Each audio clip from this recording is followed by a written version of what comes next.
Mesdames, Messieurs, bonsoir. Nous distinguerons, si vous le voulez bien, 3 titres dans cette édition. D'abord, la victoire confortable, vraiment, de Montferrand sur Groslay, 40-12 dans la finale du challenge Yves du Manoir. Ensuite, la préparation de Bordeaux-Paris, dont la longue nuit et l'arrivée au sprint derrière Dernier en font l'une des épreuves cyclistes les plus intéressantes sur le plan de l'effort de l'homme. Enfin, et nous commencerons par là, ce que l'on pourrait appeler les petites phrases du président Giscard d'Estaing. La première est une précision de politique intérieure, elle clarifie en quelque sorte les hypothèses.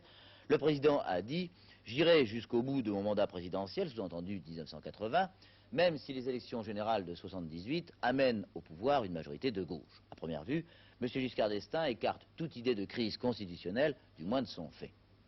La deuxième petite phrase a fait le tour du monde en quelques minutes, car elle intéresse directement l'un des dossiers les plus dangereux de la planète, celui de la situation au Moyen-Orient, et particulièrement, car les choses sont étroitement liées, particulièrement la situation au Liban. Le président se déclare prêt à envoyer des troupes françaises pour séparer les combattants. D'ailleurs, écoutez. J'avais indiqué d'ailleurs avant mon départ, et ceci avait été indiqué par notre envoyé au Liban, M. Gors, que la France était prête à répondre à une demande des autorités légales du Liban si ces autorités pensaient que la France puisse contribuer utilement à la sécurité et à la paix au Liban. En accord avec les États-Unis ou une simple initiative française? Non, il n'y a pas d'accord. Ce serait une initiative française. L'idée de l'intervention d'une force française au Liban n'est pas nouvelle. Georges Gors, en rentrant de sa mission d'information à Beyrouth il y a 2 mois, en avait déjà parlé. Pourtant, cette fois, il faut, je crois, l'analyser d'un peu plus près. D'abord parce qu'elle est reprise en public par le président de la République lui-même sur le territoire américain et surtout en y apportant une précision. Les pays concernés, notamment les États-Unis et l'Union soviétique, en ont été informés. Ce qui veut dire que ni Washington ni Moscou ne s'opposeront à une intervention française au Liban. Il est vrai que la France reste sans doute le seul pays au monde qui pourrait se permettre d'intervenir militairement sur le territoire libanais sans que cela entraîne des réactions en chaîne et l'intervention d'autres armées étrangères. Il est vrai aussi que seule la France conserve au Liban un crédit, une sorte de vieille amitié, aussi bien du côté des chrétiens que de celui des progressistes musulmans. Mais d'un autre côté, il y a un risque, celui de voir la situation politique libanaise se bloquer définitivement. Car si les Français interviennent là-bas, ce ne sera pas pour prendre parti pour l'un ou pour l'autre camp, ce sera dans un premier temps pour consolider un cessez-le-feu et, au bout de quelques jours, devenir le principal appui d'un président élu, Elias Sarkis, élu depuis 3 semaines, mais dans l'impossibilité totale de prendre ses fonctions tant que le président Frangier n'a pas remis officiellement sa démission. Reste maintenant à définir exactement ce qu'est cette force d'intervention dont parle le président et qui serait en alerte depuis quelques jours d'ailleurs. En fait, 25 000 hommes comprenant des unités de l'armée de terre, de l'aviation et bien entendu de la marine. Voici le détail.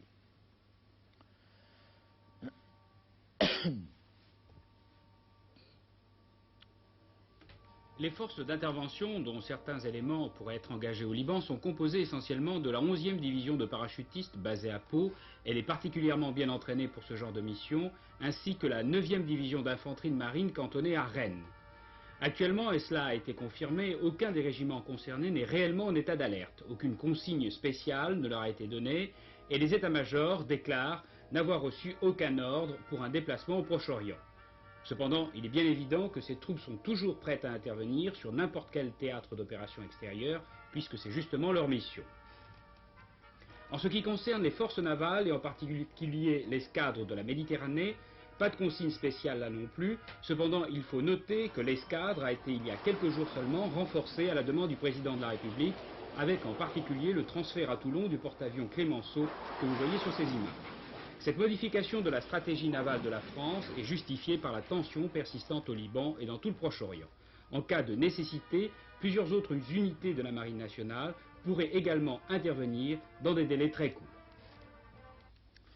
La petite phrase du président débouchant sur une intervention française dans un conflit étranger, chose qui n'était pas arrivée depuis Suez en 1956, la petite phrase du président provoque dans l'éventail politique français un certain nombre de réactions, de loin plus démonstratives que celles provoquées par l'annonce d'une éventuelle coexistence entre le président et une majorité de gauche au pouvoir. Oui, mais d'abord, pourquoi avoir choisi les États-Unis pour parler du Liban? Et oui, c'est la question que l'on peut se poser, d'autant que les propos du président français n'ont pas été tenus à l'improviste, mais devant des journalistes américains et français, et qu'ils ne pouvaient évidemment passer inaperçus. Alors, on peut avancer peut-être une explication. Valéry Giscard d'Estaing avait été assez déçu par les sondages qui montraient aux yeux des Américains une France désuète, mal connue, peu active et en tout cas sans avenir. Le président a sûrement souhaité que son voyage contribue à transformer cette image de la France. Alors peut-être la France grande puissance industrielle avec Concorde, la France adulte et responsable au plan international avec le Liban. C'est une explication. Reste maintenant à savoir ce que les états-majors politiques français vont penser de cette initiative. Est-elle compatible avec les préoccupations des plus chauds défenseurs de l'indépendance nationale? La réaction favorable de Michel Debré semble le montrer, mais elle n'est pas forcément partagée par l'ensemble de la majorité, et en particulier par l'ensemble de l'UDR. Que vont en penser de leur côté les signataires du programme commun, et en particulier les socialistes qui n'ont pas encore réagi? Difficile à dire, mais ils ne pourront, les socialistes, désavouer la réaction de Jean Canapa, qui, au nom du Parti communiste, vient de condamner sévèrement les propos du président. Nous considérons qu'il s'agit là de véritables déclarations de guerre froide. Elles confirment que, comme nous en avons averti les Français dès le début, la politique du pouvoir giscardien, c'est la politique de la vieille droite, la plus réactionnaire et la plus conservatrice, la plus hostile à la liberté des peuples, la plus agressive aussi. C'est une politique proprement impérialiste, qui prétend avec insolence s'ingérer dans les affaires des peuples et qui recourt aux tentatives d'intimidation et de chantage. Ces déclarations montrent en fait qu'il a franchi un pas de plus dans l'alignement sur l'impérialisme américain, sur ses visées et ses exigences. Aucun patriote ne peut désormais s'y tromper. Giscard d'Estaing tourne totalement le dos à une politique d'indépendance, de paix et de rayonnement de la France. La fusion des centres vient de se réaliser à Rennes. Le centre démocrate et le centre démocratie et progrès viennent de faire place au centre de démocrates sociaux, nouvelle dénomination d'un mouvement dont M. Jean Le Canuet, ministre d'État et garde des Sceaux, devient le président, tandis que M. Jacques Barrot, secrétaire d'État au logement, devient le secrétaire général. Objectif du nouveau centre des démocrates sociaux, le dialogue et la réforme.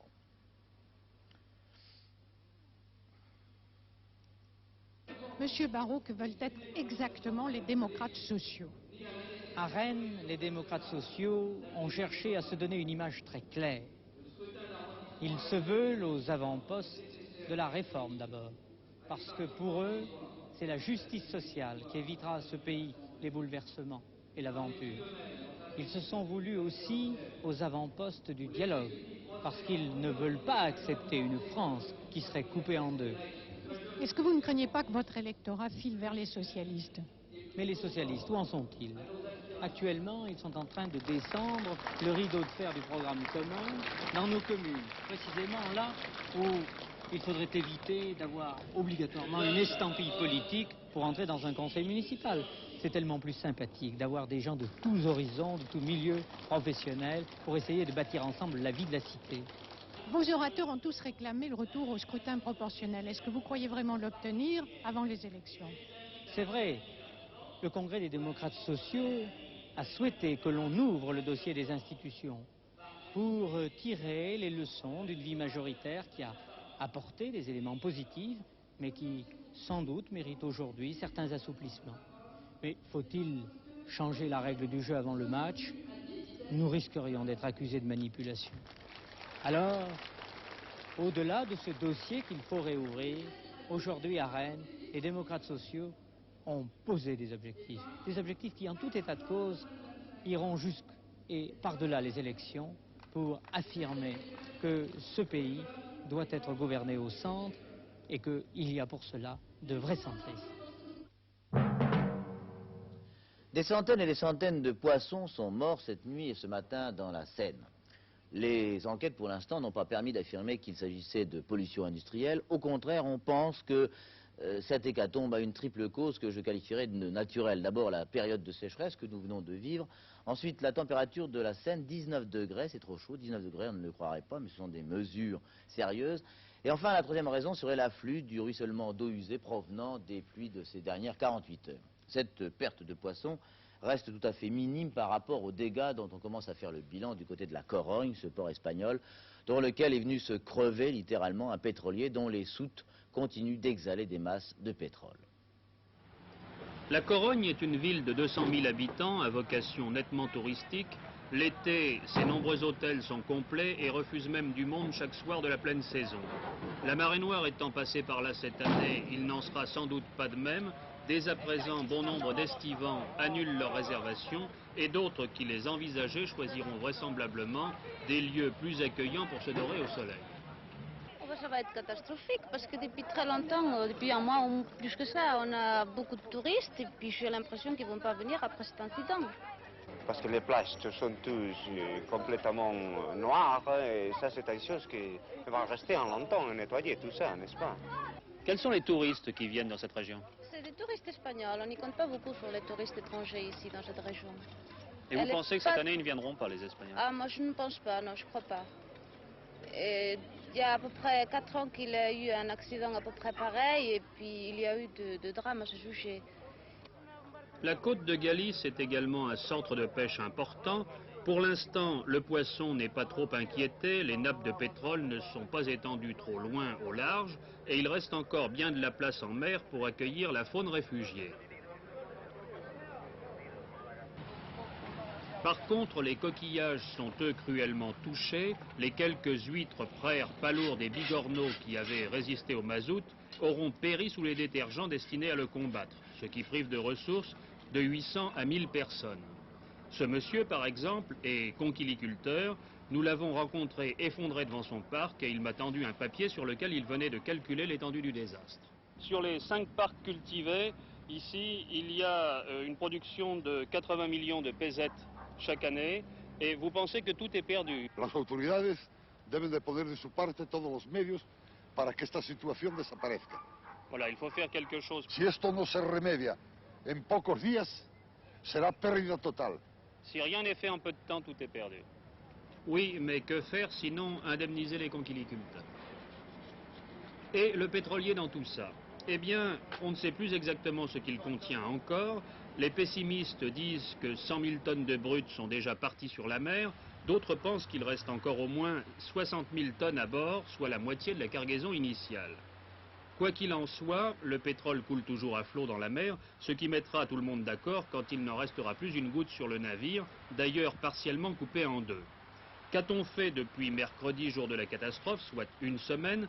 Des spécialistes venus du monde entier parlèrent qui de colmater les brèches, qui de pomper le fioul, qui de faire sauter le bateau, tandis que la marée noire gagnait du terrain. Elle condamne 60 plages aujourd'hui et ce n'est peut-être qu'un début. Les fjords de la côte de Galice ne font sans doute que retarder l'échéance d'une pollution dont on ne connaît ni l'ampleur finale, ni, à plus forte raison, les techniques pour en venir à bout. Les packs d'Agen et de Béziers, qui vont s'opposer demain au cours de la finale du championnat de France de rugby au Parc des Princes, à Paris, ont passé une partie de l'après-midi à suivre sur Antenne 2 la finale du challenge Yves du Manoir à Colombes. Montferrand, vous le savez sans doute, a largement remporté cette finale devant Groslay, 40-12. Voici des images. Oui, espérons que la finale du championnat de France de demain au Parc des Princes et que posera Béziers à Agen soit aussi ouverte que celle que nous avons vue aujourd'hui. Mais revenons à notre finale du Manoir. En première mi-temps, Montferrand menait par 14-6, 3 essais contre 1 à Groyer. Mais c'est en seconde mi-temps, ici, que l'Avalanche allait s'abattre sur Groyer, qui joue à droite en rouge et noir, Montferrand à gauche en jaune et bleu. Et c'est Dubertrand, superbe, tranchant, qui marque un essai d'entrée en deuxième mi-temps que va transformer Romeu. Et le score est de 20-6 à ce moment-là. Dubertrand marquera d'ailleurs 3 essais au cours de cette rencontre. Ici, c'est Luciani et droite court qu'est la balle, qui feinte, qui change de vitesse pour aller marquer à son tour un essai, quelques minutes après Dubertrand, et Romeu va transformer encore. Le score s'alourdit, 26-6. Regardez bien cet essai, ce sera peut-être le plus beau. De Côte à Beauté, De Côte va reprendre la balle, les liés, il donne à Quinsac qui donne à Luciani, superbe centre. Luciani fait la différence, cherche un partenaire à sa droite et il trouve encore Dubertrand. Dubertrand ne s'affole pas, il fait une passe derrière, et Vore va la ramasser, le capitaine de mine-mêlée, et marquer à son tour. Le score devient de 36, car Dubertrand marque un autre essai entre-temps, 36-6. Mais Groyer ne se décourage pas, et il attaque. Il attaque par ses centres, Barsalou. Ici, en troisième ligne, part, et relance encore. Et c'est Boutier qui a la balle maintenant. Un centre qui ne manque pas de punch, et qui marque l'essai à son tour, qui sera transformé par Guiraud, 36-6. Vous allez voir le dernier essai de la partie, le 8e et dernier pour Montferrand, qui va être marqué par Bourdillon. Victoire d'une très grande équipe, Montferrand. Regardez bien la passe croisée de Romeu à Dubertrand, Dubertrand à Bourdillon et Bourdillon d'une main aplatie. Bravo Montferrand.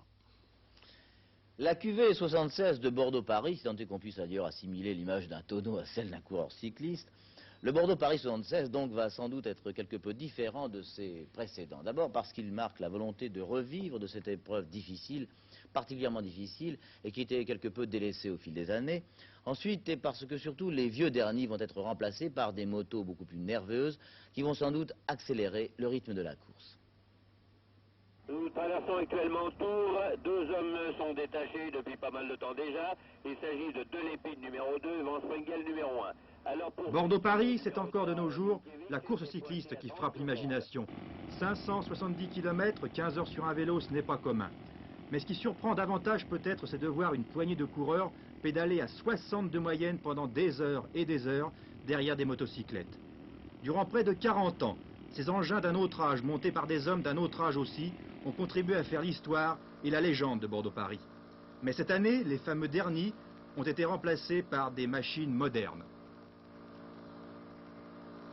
Bien, pour moi, c'est difficile de les comparer aux derniers, puisque je n'ai pratiquement jamais fait de dernier, mais je pense que déjà, d'après ce que j'ai pu faire comme kilomètre derrière ces Kawasaki, le vent de côté, je n'ai jamais pu trouver l'abri mercredi dernier, et une chose que je suis certaine, c'est que Bordeaux-Paris ira beaucoup plus vite cette année. La course sera d'autant plus difficile cette année que coureurs et entraîneurs ne se sont pas assez familiarisés avec les nouvelles motos. Ce sera vraiment l'aventure cette nuit. Ida, Morphir, je me demande, tes jambes, c'est pour ça que je t'essaye. Peut-être en laisser en plus parce qu'il y a du vent qui passe en dessous. Oui. Faut que j'ai la pédale là aussi. Ah oui, d'accord. Oui, mais enfin, c'est lui qui peut te le dire, tu comprends? Comment ça va, Régis? Pas le moral, hein? Il ne faudrait pas croire tout de même que Bordeaux-Paris est une promenade de santé. C'est au contraire une course qui demande un courage hors du commun. Ils seront encore une quinzaine tout à l'heure sur le coup de 1 h du matin au départ du 73e Bordeaux-Paris. Une quinzaine dont 3 Belges, Godefroot, Van Springel, Verbeek. La surprise serait de ne pas retrouver l'un de ces 3 Flamands à la première place. Seul peut-être Auvion est en mesure de les inquiéter. Il a accumulé les kilomètres, 200 chaque jour, 100 le matin, autant l'après-midi, de quoi vous dégoûter du vélo pour longtemps. Certainement qu'au bout de 570 km, on doit vraiment en avoir marre du vélo, même déjà en ce moment. Avoir parcouru autant de kilomètres que je l'ai fait pour préparer ce Bordeaux-Paris, j'ai hâte d'avoir terminé Bordeaux-Paris pour prendre une semaine de vacances. Nous avons actuellement quelques problèmes, je ne vous le cache pas. Nous sommes en train d'essayer d'obtenir la liaison avec nos envoyés spéciaux aux États-Unis. Je crois que nous allons pouvoir diffuser leur reportage, c'est-à-dire le bilan du voyage, quelque peu d'ailleurs éclipsé par l'annonce de l'intervention, d'une éventuelle intervention française au Liban. Voici le reportage de nos envoyés spéciaux. Si la liaison, oui. La France pourrait intervenir au Liban. La France offre des troupes à Beyrouth si elle le lui demande. Voilà les titres des journaux de la Nouvelle-Orléans aujourd'hui. En parlant du Liban, avant son départ, au cours d'une conversation informelle avec les journalistes, Valéry Giscard d'Estaing a donné la vedette à la politique qui ne l'avait jamais vue au cours de ce voyage. Les entretiens Giscard-Ford étant passés relativement inaperçus. À la Nouvelle-Orléans également, il a fait le bilan des rapports franco-américains à l'issue de sa visite. Ils se font sur une confiance mutuelle. Vous êtes un grand pays capable d'orienter le monde, a dit Valéry Giscard d'Estaing. Nous avons confiance en vous. Ayez vous aussi confiance dans vos amis et alliés. Une déclaration américanophile nuancée. Quant à l'image de la France dans l'opinion américaine, le président français estime avoir contribué à l'améliorer. Il est vrai que la presse a bien couvert la visite et que les discours en anglais ont fait impression. La palme de la réussite, à mon avis, revient à Concorde, qui s'est envolé tout à l'heure de la Nouvelle-Orléans, avec à son bord le président Giscard d'Estaing. Cette fois, les Américains ont vu et entendu le supersonique franco-anglais, dont les atterrissages et décollages ont fait le régal de la télévision américaine. Les riverains de l'aéroport interviewés ont dit leur étonnement devant le bruit ordinaire de Concorde. Une femme a précisé à Washington. Oui, la qualité technique de cette liaison n'était pas très bonne. Je pense que nous pourrons essayer de la rétablir pour la dernière édition. Reste pour finir une rumeur en forme d'interrogation sur l'avenir du France. On dit qu'après les Japonais, les Égyptiens, les Saoudiens, ce sont maintenant les Brésiliens qui seraient intéressés par l'achat de ce bateau si grand et si beau qu'il a dépassé les moyens de nos ambitions. Il paraît que les Brésiliens voudraient l'amener dans la baie de Rio pour le transformer en palais d'exposition, ce qui finalement serait une fin moins triste que l'épidémie de la rouille. Officiellement, rien n'est fait et le bateau est toujours à vendre, ce qui pour beaucoup, dont je suis, et malgré les avis des comptables, laisse un goût d'amertume. Pour s'en consoler, je vous confirme que la journée de demain doit être belle et chaude sur l'ensemble de la France. Voilà qui devrait effacer les traces de rhume de ceux qui ont été surpris en petite tenue par la fraîcheur de ces derniers jours. Bernard Prédino vous présentera la dernière édition du journal vers 23h20, après M. Bouvard et avant M. Lancelot. L'équipe de Midi 2 vous donne rendez-vous demain à 12h30 puis à 20h avec Jean Lanzy. Pour ma part, je vous souhaite une heureuse soirée. Au revoir.